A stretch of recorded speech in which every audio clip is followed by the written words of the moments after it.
بسم اللہ الرحمن الرحیم۔ جنت میں نہ جانے والے تین لوگ۔ رسول اللہ صلی اللہ علیہ وآلہ وسلم نے ارشاد فرمایا، تین لوگ جنت میں کبھی بھی داخل نہیں ہوں گے۔ وہ تین لوگ درجہ ذیل ہیں: دیوس، رجلا اور شراب کا عادی۔ عرض کیا گیا، یا رسول اللہ صلی اللہ علیہ وسلم، شراب کے عادی کو تو ہم پہچان لیتے ہیں، لیکن دیوس سے کون مراد ہیں؟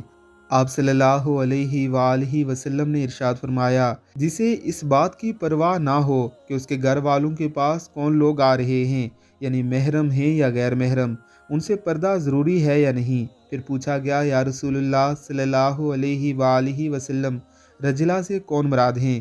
آپ صلی اللہ علیہ وسلم نے ارشاد فرمایا، وہ عورتیں جو مردوں کی مشابہت اختیار کریں۔ اللہ رب العزت کی پناہ، اللہ ہمیں ایسا بننے اور ایسے لوگوں سے محفوظ فرمائے۔